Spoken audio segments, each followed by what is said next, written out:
안녕하세요. 저는 이제 30대 중반에 접어든 여성이랍니다. 제가 20대 말에서 30대 초에 겪은 황당한 사연을 말씀드리려고 용기를 냈어요.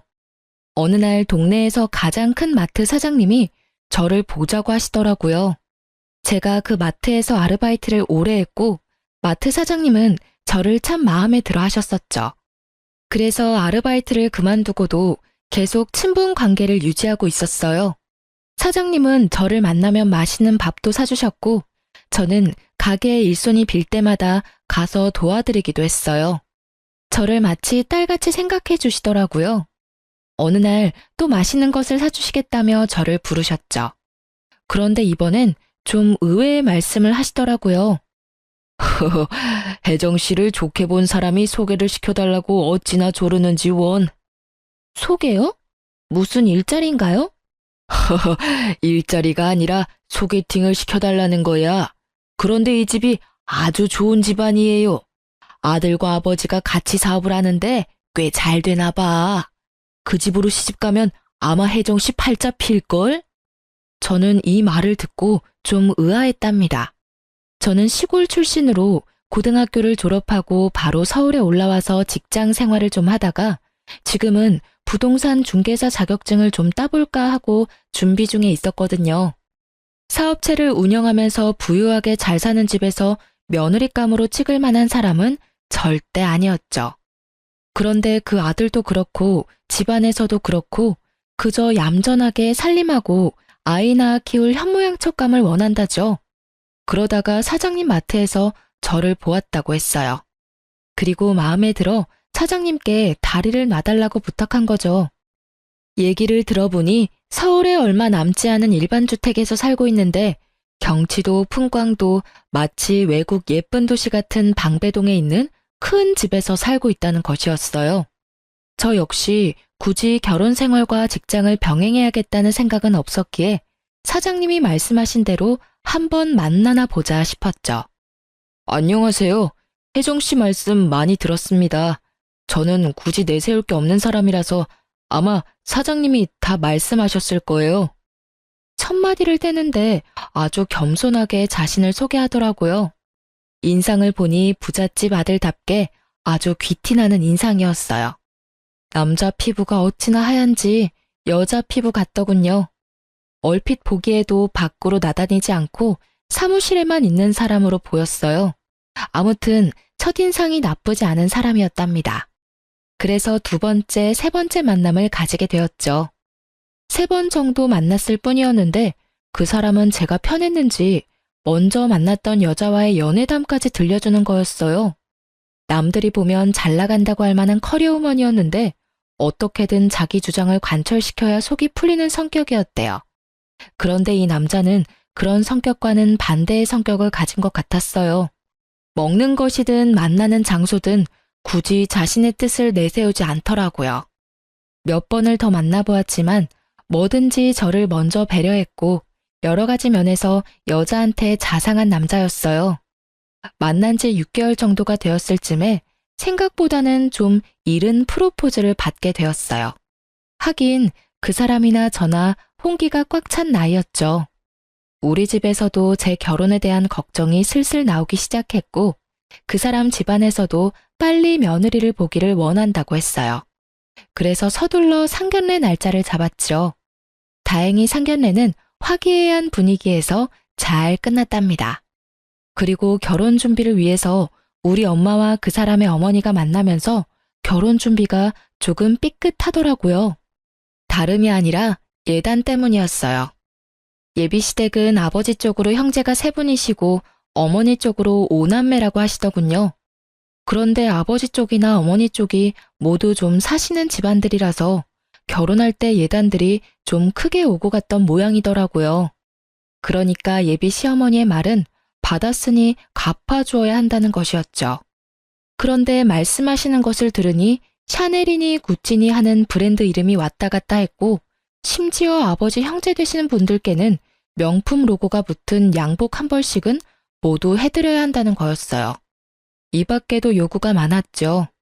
우리 집도 사실 시골에서 그렇게 가난한 집안은 아니었지만 예비 시어머니가 말하는 그런 예단을 모두 갖춰주는 것은 거의 불가능한 일이었답니다.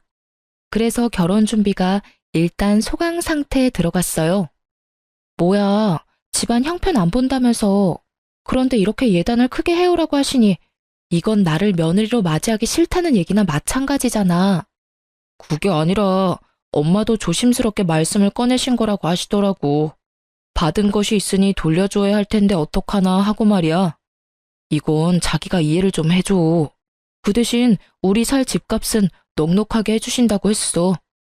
예비 남편을 통해서 그 정도 예단 준비는 우리 형편으로서는 불가능한 일이라고 몇 번을 전했는데도 남편의 어머니가 그 예단에 대한 입장을 굽히지 않더라고요. 자꾸 이러시면 우리 집 형편상 나는 이 결혼 다시 생각할 수밖에 없어.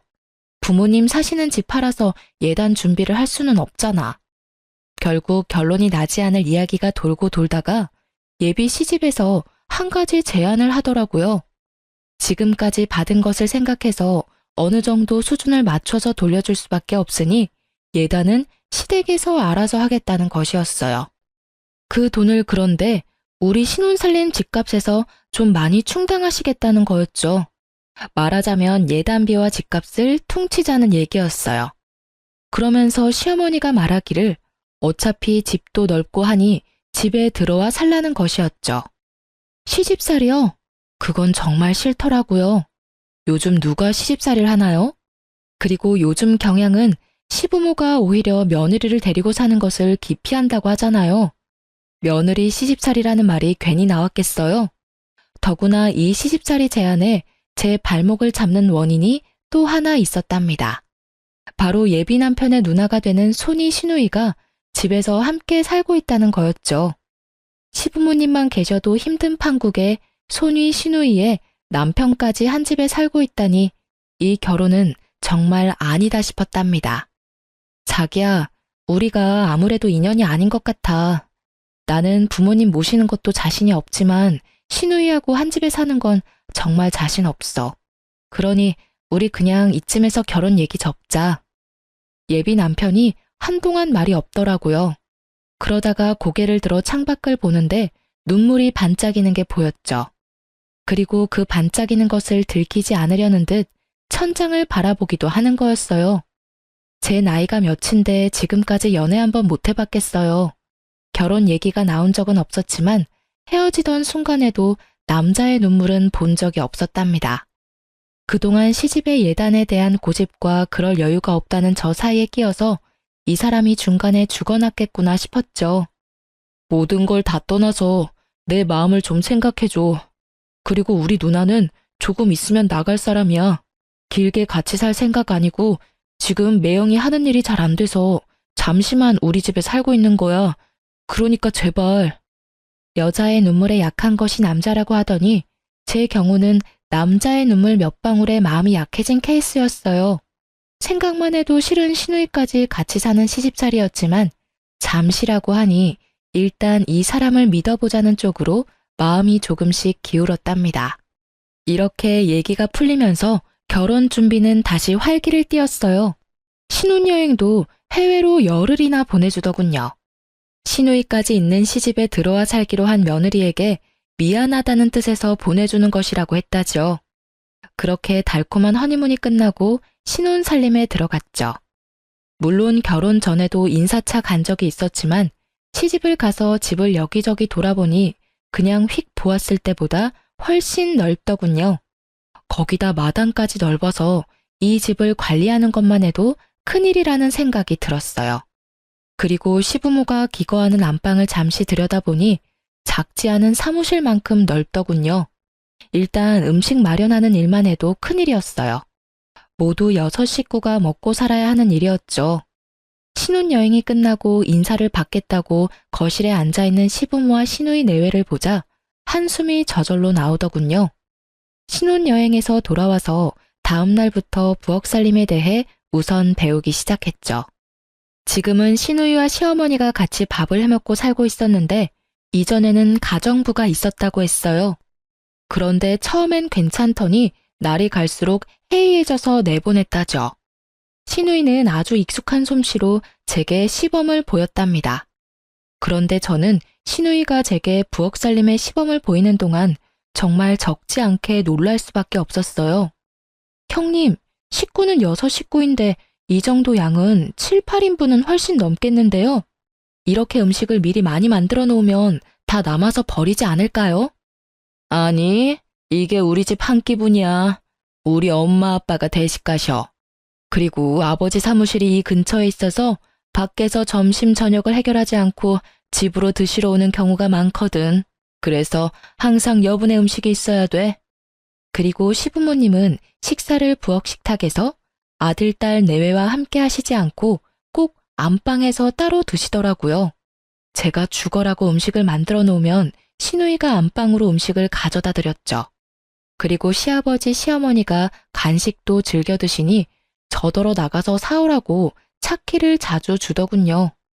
그리고 시아버지는 술, 담배도 즐겨 하시는 분이었어요. 한번 살아나갈 때마다 꽤 많은 양의 간식거리와 음료, 그리고 맥주 등의 주류, 담배 등을 사다 날랐죠. 제가 조금씩 일에 익숙해지자 시어머니와 시누이가 조금씩 손을 보태주기는 했지만 거의 모든 일을 저 혼자서 맡아 하게 되었죠. 그런데 그렇게 완전히 손을 떼버렸으면 차라리 좋았을 텐데 손만 떼고 입으로는 여전히 살림에 관여를 하는 것이었어요. 말이 좋아 관여한다고 하는 것이지 시누이는 제가 하는 일을 거의 관리, 감독하는 것 같았죠. 부엌 식탁에 앉아서 이래라 저래라를 반복하더군요. 정말 짜증이 머리 끝까지 솟더라고요. 솔직히 말해서 어머니가 집안일에서 손을 거의 떼셨다면 이 살림은 제 살림 아니겠어요? 이미 출가한 딸이 친정에 얹혀 살면서 시어머니가 해야 할 일을 자신이 하고 있는 것이었죠. 자기, 누나 금방 나간다고 했었잖아. 그런데 내가 보기엔 절대로 나갈 생각 없어 보이던데? 약속한 거하고 틀리잖아. 도대체 언제 내보낼 건데? 가뜩이나 일도 많을 텐데 누나가 도와주니까 없는 것보다 낫지 않아? 우리 엄마 아빠 음식 만들어대는 것만 해도 힘들 텐데 누나가 도와주잖아. 솔직히 주제 넘잖아. 출가한 딸이 얹혀 살면 나 죽었다 하고 살아도 미울 판인데 할 말 다 하고 어머니 대신 시집살이 다 시키고 도대체 당신 누나가 뭔데? 제가 이렇게 말할 때는 남편의 입에서 알았으니 어떻게든 빨리 내보내겠다는 말이 나오기를 기대한 거였어요. 그런데 남편의 다음 반응은 그야말로 의외였죠. 어디서 손이 시누이한테 주제 넘는다는 둥, 얹혀 산다는 둥 말이 많아? 그리고 누나가 무슨 시집살이를 시켰다고 그러는 거야? 누나가 안 가르쳐주면 자기가 그런 일 다 혼자 할 수나 있어? 다시는 우리 누나 험담하지 마. 나 기분 별로야. 남의 편이라서 남편이라고 한다면서요? 남편은 절대로 제 편이 아니더라고요. 결국 하소연을 한다는 것이 서러움만 한가득 받고 끝나고 말았답니다. 시어머니는 시누이에게 모든 것을 맡긴 듯 가끔 쇼핑이나 하면서 지내더라고요. 한번 나가면 명품 로고가 찍힌 쇼핑백을 한가득 들고 들어왔죠. 시어머니 안방엔 하나에 적어도 30만 원 이상 하는 고가의 화장품이 몇 개씩 보였고 옷방에 진열된 옷, 구두, 가방도 모두 내놓으라 하는 명품이었죠. 시누이 방에도 마찬가지였어요. 시아버지와 남편이 하는 사업이 잘 되기는 하나보다 생각했죠. 남이 보면 그림 같은 동네에 있는 큰 집에 잘 나가는 사업가 집안에 부러울 것이 없겠다고 할지 모르겠지만 저는 결혼한 지 얼마 지나지도 않아서 벌써 지치고 있었답니다. 우선 그 어마어마한 양의 음식을 만드는 것이 쉬운 일이 아니었어요. 그리고 시아버지와 남편이 일하는 사무실이 시댁과 근처에 있다는 것도 반가운 일이 아니었죠. 매일 집에 찾아와 점심, 저녁을 챙겨 먹었으니까요. 저 혼자만 먹으면야 김치 하나만 놓고도 먹죠. 그런데 시아버지 식탁을 그렇게 차려드릴 수가 있나요? 거기다가 남편과 시아버지의 퇴근이 늦는 경우가 많아서 오밤중이 되어야 제가 할 일이 끝나는 경우도 많았어요. 그리고 일이 정말 바쁘신지 사무실에서 못 들어오시는 날도 많았답니다. 일이 끝나고 제 방에 들어와서 앞치마를 벗으면 옷도 제대로 갈아입지 못하고 구겨져 골아 떨어지곤 했어요. 원래 저는 깊이 잠이 못 드는 체질인데 누가 업어가도 모르게 골아떨어질 정도로 힘든 생활이었답니다. 그렇게 힘든 하루하루가 지나고 있던 어느 날 친구들한테 갑작스럽게 전화가 온 날이었어요. 우리 집 근처에서 다들 만나기로 했으니 잠시 나왔다 가라는 것이었죠. 나갔다 오겠다는 말이라도 하고 나가려고 신우이를 찾았는데 거참 행동까지 빠른 신우이였어요. 분명히 조금 전까지 부엌에 같이 있었는데 아무리 찾아도 보이질 않는 거였죠. 다만 시어머니가 거실을 지나서 안방으로 가시기에 뒤따라가서 노크를 했어요. 아무 대답이 없더라고요. 그래서 다시 노크를 하고 문 손잡이를 돌려보았더니 안에서 잠겨 있더군요. 나가더라도 말은 하고 나가야겠는데 어쩌나 싶어서 좀 기다렸다가 또 노크를 해보았죠. 나 옷 갈아입느라고 문 잠갔다. 밖에서 말해라. 무슨 일이니? 아, 어머니, 친구들이 근처에 와 있다고 잠시 나오라고 해서요. 2시간만 나갔다 들어올게요. 어머니가 귀찮다는 듯한 말투로 그러라고 하더라고요. 그래서 저는 혹시 몰라 식탁에 어머니가 먹을 점심 식사를 준비해두고 하늘하늘한 천으로 덮어두고 친구들 모임에 나갔죠. 그런데 모임에 나가기 위해 대문 밖을 나서다가 웬 아줌마가 우리 집 주변을 배회하는 것을 보게 되었답니다. 그런데 그 아줌마가 대문에서 나오는 저를 보더니 얼른 시선을 피하면서 다른 곳으로 가버리는 것이었어요. 그저 길을 찾는 사람이겠지 했답니다. 나가서 수다를 떨다 보니 저녁을 준비할 시간에서 조금 지난 시간에 집으로 돌아가게 되었어요. 자네, 도대체 살림하는 사람이 어딜 이렇게 돌아다니다 오는 거야? 그리고 저 식탁에 차려놓은 건 누구 코에 붙이라고 차려놓은 거냐고. 나가기 전에 형님을 찾았었어요. 그런데 안 계시기에 어머니 드실 것만 차려놓고 나간 건데요. 뭐가 잘못됐어요? 도대체 시부모 모시는 사람이 저녁 준비는 어떻게 하려고 이렇게 늦었냐면서 신우이가 필요 이상으로 화를 내더군요. 형님, 제 손만 손인가요? 저 오기 전에는 형님하고 어머님이 다 하셨다면서요. 며느리가 무슨 음식 만들려고 시집 온 사람도 아니고 친구들 모임에도 잠깐 못 나갔다 와요. 그리고 저한테 시집에다 이렇게 해라 저렇게 해라 하시기 전에 형님 먼저 시댁에 할 도리 하시는 게 순서인 것 같은데요. 신우이가 그야말로 길길이 뛰면서 화를 내더라고요. 얌전하고 순종적인 줄 알았더니 사람 완전히 잘못 봤다는 둥, 여자 하나 잘못 들어오면 집안이 망하게 되어 있다는 둥, 솔직히 입에 담지 못할 말까지 섞어가면서 크게 핀잔을 주더군요. 이날은 저도 지지 않고 하는 말마다 대꾸를 해주었어요. 저희 결혼하고 나면 금방 나간다는 분이 왜 이렇게 친정에 오래 계시는 건데요? 이제 그만 이사 나가셔야죠. 안 그래요? 신우이가 기가 막혔는지 아니면 할 말이 없었는지 그만하자고 하더군요. 하고 싶은 말을 하고 나니 어느 정도 속이 시원했어요. 저녁 늦게까지 일을 다 하고 방에 들어와서 오랜만에 꿀잠까지 잤다니까요. 잠을 잘 자서 그런지 다음날 아침이 날아갈 것 같더군요. 아침 식사 준비를 해서 시아버지와 남편을 출근시키고 청소기를 밀면서 콧노래가 저절로 나왔어요. 아, 깜짝이야. 아버님, 깜짝 놀랐잖아요. 언제 들어오셨어요? 저 청소하느라고 들어오신 줄도 몰랐어요. 뭐 필요하신 거 있으세요? 시아버지는 그냥 잠시 쉬러 왔다고 하고는 안방으로 가더군요. 그러고 나서 제가 청소를 하러 2층으로 올라간 사이 시아버지가 어느새 다시 나갔던가 봐요. 저녁이 다 늦어서야 잠시 볼 수 있었죠.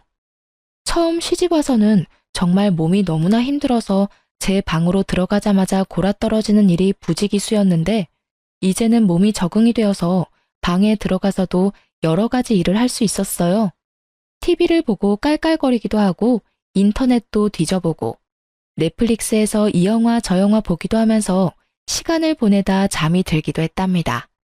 그리고 골아떨어졌을 때는 피곤해서 꿈도 꾸지 못했었는데 이제는 꿈도 꺼지더라고요.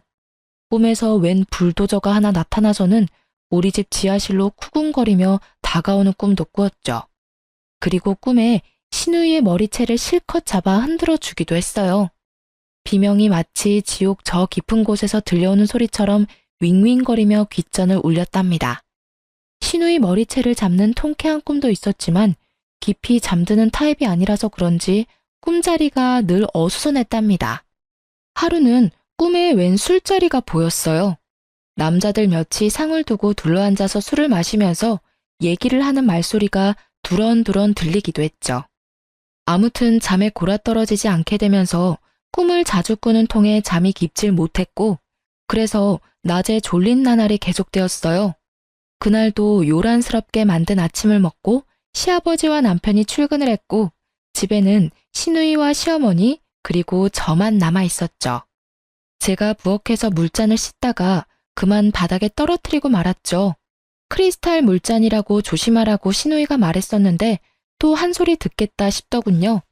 그런데 제가 잘못 들었을까요? 쨍그렁 소리에 이어서 바로 발밑에서 또 한 번 쨍그렁 소리가 난 것 같았어요. 그렇지만 부엌 천장이 높아서 울리는 소리일까 생각도 했어요. 그런데 그게 아니었어요. 분명히 제가 떨어뜨린 물잔의 쨍그렁에 이어서 다른 쨍그렁 소리가 작지만 분명하게 제 귀에 들렸답니다. 일단 저는 시누이가 보기 전에 얼른 치워야겠다고 생각하고 깨진 물잔 조각을 깨끗이 치웠어요. 그러고는 시치미를 뚝 떼고 있었답니다. 그리고 또 며칠이 흘렀고 어느 늦은 밤이었어요. 자기 담배 냄새 너무 난다. 옛날엔 향수라도 뿌리고 다니더니 요즘은 그것도 안 뿌리나 봐. 그 담배는 도대체 언제 끊을 거야? 결혼하면 끊기로 했었잖아. 시부모는 이미 안방으로 들어간 뒤였고 우리 내외와 시누이가 같이 거실에 앉아 있었죠. 그날은 특히 남편에게서 나는 담배 냄새가 거실 전체에 퍼져 있는 것 같았어요. 제가 일어나서 거실 구석에서 탈취제를 찾아 거실에 뿌려대기 시작했죠. 계속 남편에게 담배 좀 작작 피우라고 잔소리를 하면서요. 아유, 이 동네에는 그런 애들 없는 줄 알았는데 고등학생들 몇이 우리 집 뒷마당 쪽 바깥 벤치에서 매일 모여서 담배들을 뻑뻑 피운다지 뭐야? 또 그 애들인가 보다. 시누이의 말에 괜히 애먼 남편을 잡은 것 같아 좀 미안했답니다. 그러던 어느 날 점심시간이 조금 지난 후에 시누이가 제게 또 심부름을 시키더군요. 시어머니와 시아버지를 간식, 음료, 술, 담배 뭐 그런 것들이었어요. 이제는 대략 한 번에 얼마나 사야 하는지도 알기 때문에 신용카드와 차키만을 받아가지고 마트로 향했답니다. 그런데 나가는 길에 얼마 전에 보았던 그 아줌마를 또 볼 수 있었어요. 또 우리 집 근처에서 서성이다가 제가 다가가니까 얼른 돌아서더라고요. 혹시 나쁜 의도를 가지고 그러는 사람이 아닐까 싶어 경찰에 신고를 해야 되나 생각도 들었죠. 그날 장을 봐가지고 와서 시누이에게 그 아줌마 얘기를 했어요. 제가 몇 번 집 주변에서 그 아줌마를 보았다고 하면서 이상한 사람일지도 모르니 경찰에 신고를 해야 할까를 물었답니다. 그런데 시누이의 반응이 필요 이상으로 예민하더군요. 경찰은 무슨 경찰이야? 길거리에 지나다니는 사람을 다 신고할 참이야? 우리 집 앞은 누가 지나다니지도 못하냐고. 네? 그게 아니라요. 형님, 몇 번이 다 같은 사람이었다니까요. 나쁜 마음을 먹고 그럴 수도 있잖아요. 빈집인지 확인하고 털어가는 사람일 수도 있고요. 그러니 신고하는 게 낫지 않겠어요? 시누이는 또 아주 단호하게 쓸데없는 생각 말라고 하더군요. 하지만 분명 같은 사람이었고 제 마음속에 그 일은 하나의 궁금증으로 남았답니다. 며칠 뒤 길에 나가보니 어느새 단풍이 다 떨어지는 계절이더군요. 길에 떨어진 단풍잎들이 사람들의 발길에 밟혀서 지저분했어요. 차도에까지 날린 단풍잎들이 자동차 바퀴에 밟혀 도로도 지저분했고요. 장을 다 보고 집에 돌아와 차고에 차를 두고 일부러 대문을 통해 앞마당을 가로질러 들어갔어요. 집 앞 마당에도 나뭇잎들이 떨어져서 짓밟혀 지저분할 것 같았죠. 그런데 정말 이상했답니다. 나뭇잎이 떨어진 그대로 아무에게도 짓밟히지 않은 채로 온전한 모습을 하고 있는 거예요. 기껏해야 제가 나가면서 밟은 것 정도였어요. 솔직히 식구가 6식구이고 아침마다 4사람씩 출근을 하는데도 나뭇잎이 멀쩡하다뇨. 다들 이 마당을 통해서만 나갈 수 있는데 참 이상하다 싶었죠. 그러다가 한 가지 깨달은 사실이 있었답니다. 그동안 거의 한 번도 빼놓지 않고 시아버지와 남편이 출근할 때 중문까지만 배웅을 했었다는 생각이 났어요. 따라 나갈라 치면 굳이 중문을 닫으면서 나오지 말라고 했던 남편의 말도 기억났고요. 오늘도 남편과 시아버지가 중문을 통해 나갔고 저는 현관을 나가는 것까지만 보고 들어왔던 기억이 나더군요. 시누이는 어딜 갔는지 보이지 않았고 어머니도 안방에 있는지 기척이 없었고요. 자기야, 나 자기 사무실 좀 구경시켜주라. 한 번도 안 데리고 나갔었잖아. 아버님하고 자기가 일하는 곳인데 구경이라도 해야지. 사무실에 책상하고 의자밖에 더 있어. 구경하긴 뭘 구경하겠다는 거야? 생산하고 유통은 다 다른 곳에서 이루어지고 사무실은 그야말로 생산, 유통을 기록하는 곳일 뿐이라고. 굳이 그렇게 저를 데리고 나가지 않으려는 이유도 알 수 없었어요. 제 마음속에 짙은 의심의 먹구름이 뭉게뭉게 일었답니다. 점점 이상한 생각이 들기 시작했어요. 한 가지가 이상하다고 생각이 되니 그 밖에도 여러 가지 일들이 이상하다는 생각이 들었죠. 우선 시어머니도 이상했죠.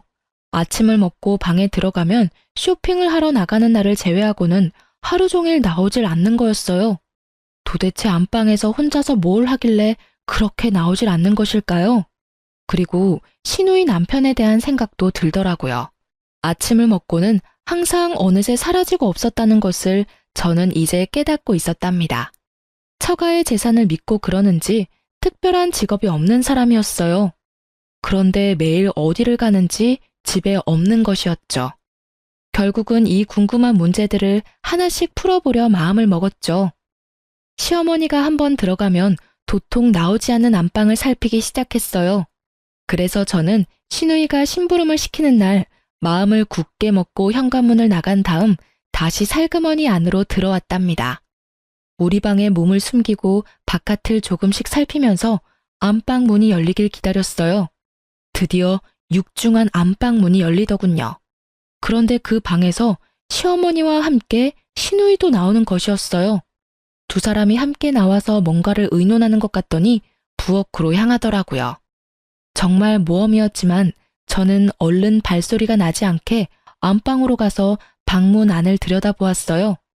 일단 보기에는 이상할 것이 없었고 단지 장롱문이 열린 채 있었답니다. 그런데 저는 안방에 들어서면서 도대체 어디서 풍겨오는지 모를 아주 지독한 담배 냄새를 맡을 수 있었어요. 그러고는 분명히 장롱 뒤쪽에서 웅얼거리는 사람들의 소리를 들었죠. 정확한 내용은 알 수 없었지만 분명히 여러 사람들의 목소리가 섞여 있었어요. 너무나 무서워서 그만 안방을 뛰쳐나와 우리 방으로 가서 이불을 뒤집어 쓴 채 덜덜 떨었답니다. 그렇게 얼마나 시간이 지났을까 마음이 좀 진정된 다음에 용기를 내서 바깥으로 나갔어요. 뭐야? 내가 심부름 보냈었잖아. 여태 안 가고 뭘 하고 있는 거야? 형님, 제가 글쎄 신용카드를 안 가지고 그냥 나갔더라고요. 그래서 가다가 그냥 돌아왔어요. 카드 가지고 다시 나가야 해요. 시어머니와 시누이가 젊은 애가 정신이 없다며 혀를 끌끌 찼고 저는 얼른 바깥으로 나와 차에 시동을 걸고 전 속력으로 달렸죠. 집에서 먼 거리를 달려왔다 싶었을 때 주차할 만한 곳을 찾아 차를 멈췄어요. 그리고 생각을 하나씩 정리하기 시작했어요. 분명히 집안에 제가 알고 있는 사람 말고 다른 사람이 있다는 결론을 내렸죠. 장롱 뒤쪽에서 들리던 소리 결코 제가 잘못 들은 것이 아니었답니다.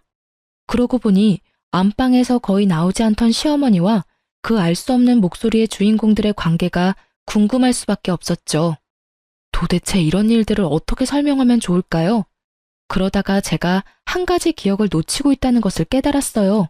바로 집 근처를 배회하던 그 아줌마에 대한 것이었죠. 경찰에 신고하자고 했더니 시누이가 펄쩍 뛰던 일도 생각났고요. 정말 무서워서 집으로 돌아가고 싶지 않았지만 제 남편이 관련된 일이었어요. 이렇게 말 한마디 없이 도망치고 말 수는 없는 일이었죠. 그래서 집으로 돌아갔는데 동네 어귀에 들어서면서 그 아줌마를 또 볼 수 있었어요. 얼른 내려서 아줌마를 붙잡았죠. 아줌마는 처음에 저를 겁내하더군요. 아줌마, 저희 집 주변을 자꾸 왔다 갔다 하시는 이유가 있죠? 왜 그러시는지 얘기 좀 해주세요. 저 겁내지 마시고요. 저 역시 알고 싶은 일이 있어서 그래요. 아줌마가 제가 누구인지를 물었고 저는 시집 온 지 얼마 안 된 며느리라고 스스로를 소개했죠. 세댁, 나는 그 집에서 일하던 가정부예요. 일단 일이 너무 힘이 들어서 그만두고도 싶었고, 그리고 그 집 사람들 다 너무나 이상한 사람들이에요. 세댁 혹시 그 어마어마한 집이 자가가 아니라 새 들어 산다는 거 알아요? 새를 들어 산다니 정말 처음 듣는 말이었어요. 도대체 그 비싼 동네에 그것도 그 큰 집에서 보증금은 얼마며 만일 월세라면 도대체 얼마를 내고 산다는 말인가요? 아줌마가 말해주더군요. 적어도 1,000만 원 가까이 세를 주면서 살고 있다는 것이었어요.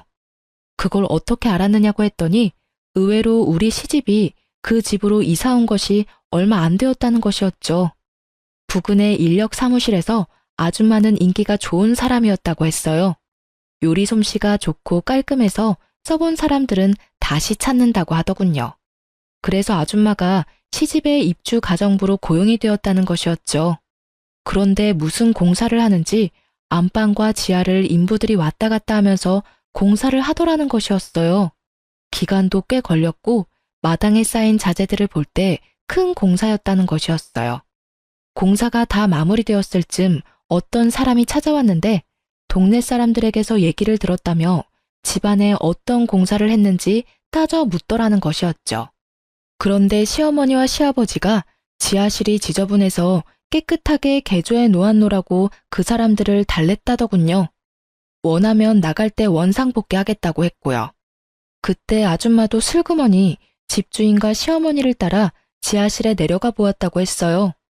아니나 다를까 지하실이 아주 깨끗하게 사람이 거주해도 될 정도로 공사가 되어 있었다는 거였어요.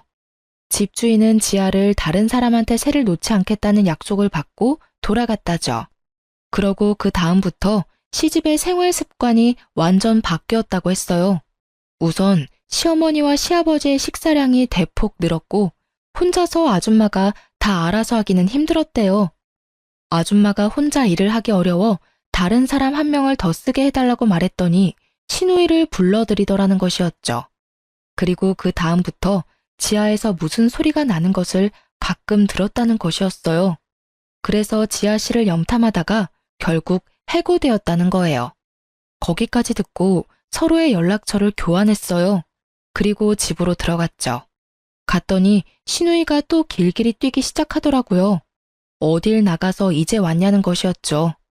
나가다가 갑자기 현기증이 나고 어지러워서 병원에 갔다 오느라고 늦었다고 둘러댔어요. 다음 날 남편과 시아버지가 출근을 하더군요. 제가 사람 소리를 들은 곳은 분명 장롱 뒤쪽이었어요. 어떻게든 시누이와 시어머니를 바깥으로 불러내야만 확인이 가능할 것 같았죠. 고민하다 서울에서 일하고 있는 사촌 오빠한테 연락을 했어요. 저희 친정 큰아버지의 아들이었답니다. 오빠가 이야기를 자세히 듣고 잠시 생각하더니 제게 기막힌 방법 한 가지를 알려주었어요. 하지만 그 계획을 실행할 기회가 쉽게 오지는 않더라고요. 그 사이에 남편에게 언지를 주기도 했죠.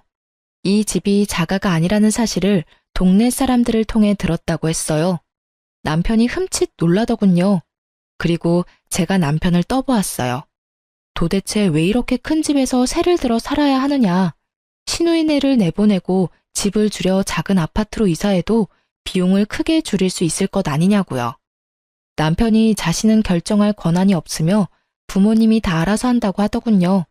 그리고 그 다음부터 그 얘기만 나오면 예민하게 구는 것이었어요. 저는 조용히 근거를 모아나가기 시작했어요. 그동안 제가 못 보았던 집안의 공간들을 살펴보라는 오빠의 말에 미지의 지하실도 살펴보기로 했죠. 마당에서 지하실로 들어가는 통로는 튼튼한 쇠문으로 되어 있었고 자물쇠까지 잠겨 있더군요. 그리고 뒷마당도 살펴보았어요. 뒷마당에는 놀랍게도 사람들이 많이 지나다닌 듯 나뭇잎들이 짓밟혀 있더군요. 그리고 그 나뭇잎의 방향은 안방의 창문 쪽을 향해 나 있었어요. 그러다 드디어 계획을 실행할 기회가 왔답니다. 시어머니가 제가 없는 것을 확인하는 것 같더니 시누이와 부엌 식탁에서 무엇인가를 심각하게 의논하더군요. 정말 좋은 기회였던 것이 의논이 길어지는 것 같았어요. 장부 같은 것을 펼쳐놓고 깜짝 놀랄 만큼 많은 현금을 쌓아놓고는 무언가를 열심히 계산하는 것이었죠. 그 사이에 저는 사촌 오빠가 가르쳐준 대로 방 안으로 숨어들었어요. 정말 가슴이 뛰고 무서워서 죽을 것 같았지만 오빠의 말을 믿고 그대로 했죠. 장롱문을 열어보니 역시 뒤쪽에서 분명한 말소리가 두런두런 들리더군요. 그리고 장롱 뒷판을 조심스럽게 앞, 뒤, 좌우로 움직이자 뒷판이 움직이더라고요. 그러고는 문이 하나 보이는 것이었어요. 그 문을 살짝 열고는 저와 오빠가 계획한 대로 했죠. 불이야! 불이야! 큰일 났어요! 불 났어요! 제가 소리쳤죠. 금방 안방의 연기가 자욱해졌고 그 연기가 아마 장롱 뒤쪽 문을 향해서도 퍼져갔겠죠. 그 순간 정말 믿을 수 없는 일이 벌어졌답니다. 장롱 뒤쪽 문이 활짝 열리더니 거기서 많은 사람들이 튀어나오는 것이었어요. 그 중에는 시아버지와 시누이 남편 그리고 제 남편도 보였죠. 출근을 했다던 사람들이 장롱 뒤에서 나오는 희한한 장면이었어요. 저는 비로소 초로에 접어든 부부의 음식이 왜 그렇게 많아야 했는지 그 이유를 알 수 있었답니다. 사람들이 튀어나오자 저는 침착하게 양동이에 물을 부어 불을 껐죠. 시어머니와 시누이가 안방으로 튀어들어오면서 이 모든 장면을 목격했어요. 그리고 급하게 저를 양쪽에서 잡더니 거의 쓰지 않는 1층의 작은 방으로 끌고 가더군요. 그리고 저를 밀어넣더니만 나오지 못하도록 바깥에서 문을 잠그는 소리가 들렸어요. 그런데 저는 그 작은 방 안에 오래 갇혀있지 않아도 되었답니다. 곧 일단의 사람들이 거실을 통해서 안방으로 뛰어들어가는 소리가 났고 제가 방 안에서 세차게 문을 두드리자 저를 밖으로 나가게 해주었어요. 사촌 오빠가 같이 온 사람들을 지휘하고 있었답니다. 제가 오빠와 일을 의논할 때 오빠가 해주었던 말은 이랬어요. 혜정아, 네 말을 들어보니 그것은 하우스를 운영하는 사람들의 수법이야. 하우스라는 것이 뭐냐 하면은 도박장이라는 거다. 아마 몰래 모여서 도박을 하고 있을 거야. 도박장을 개설한 사람은 일단 장소 사용비로 꽤 많은 돈을 받아내고 식사 등 필요한 물품도 엄청난 이문을 얹어 팔기도 하지. 맥주 한 병에 10만 원, 뭐 이런 식이야. 그러면서 오빠가 말했죠. 기회가 올 것이니 기회가 오면 놓치지 말고 오빠가 시키는 대로 하라고요. 저는 그 기회를 보다가 안방에 양동이를 가져다 놓고 그 안에 불을 지펴 연기를 냈던 것이었답니다. 우리 오빠는 말이죠. 서울중앙지검에 근무하는 검사였어요. 우리 집안의 자랑이자 긍지였죠. 저에게 그렇게 하도록 시켜놓고는 집 주변을 수사관들이 매일 감시를 한 것이었어요. 제가 결정적인 증거가 드러나게 하는데 큰 역할을 한 것이죠. 장롱의 통로를 통해 기어나온 사람들이 줄줄이 연행되었어요. 남편과 시아버지 그리고 시누이 남편도 연행되었죠. 저는 참고인 겸 증인으로 검찰 수사관들과 동행했고 가정부 아줌마도 참고인으로 와 있더군요. 제가 시모와 시누이에게 말했어요. 그렇게 번 돈으로 명품으로 휘감고 사는 것이 그렇게 좋던가요? 남의 집을 빌어서 도박장을 개설할 정도로 돈이 그렇게 좋았어요? 그렇게 해서 모은 돈으로 앞으로 무엇을 하려고 했는데요? 내 짐작이지만 아마 생각보다 저축이 많지 않을 것 같네요. 그렇게 번 돈은 금방 써버리기 마련이니까요. 정말 성실하고 힘들게 번 돈이라야 귀중한 것을 아는 법이죠. 아이고, 며느리 하나 잘못 들여서 집안이 망했구나. 옛말에 개같이 벌어서 정승같이 쓰라는 말이 있지 않니? 나는 내 나름대로 그렇게 쓴 거다. 지하에 음식 날라다 주고 심부름 해주는 일은 뭐 쉬웠을 것 같니? 나도 힘들게 노동을 해서 번 돈이야. 그렇게 해서 사람들이 부러워하는 물건들 좀 사들였다. 이게 정승같이 쓴 거 아니겠니? 궤변 중에서도 인류 역사상 최고의 궤변이네요. 한 사람도 아닌 온 식구가 그런 생각을 하는 것 같으니 그것도 정말 희귀한 일이고요. 남편과 시아버지는 이미 상습 도박으로 여러 번 처벌을 받았다죠. 그리고 남편은 이미 한 번 이혼을 한 전력이 있더군요. 그것도 남편의 도박병 때문이었죠. 이혼 후에도 그 사실을 들키지 않기 위해선 번듯한 가정을 꾸려 멀쩡하게 살아가는 척 연기를 할 필요가 있었죠. 하지만 비밀을 숨기기 위해선 이것저것 많이 아는 똑똑한 서울 아가씨들보다는 시골에서 순박하게 자라난 며느리가 좋았을 테고요.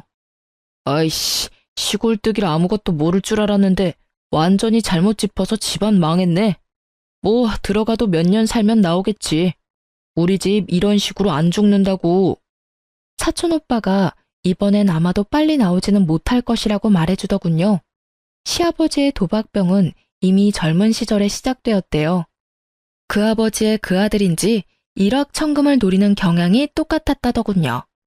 남편은 도박 때문에 입건되면서 회사에서 해고를 당하고는 아예 이 길로 들어선 것이었어요.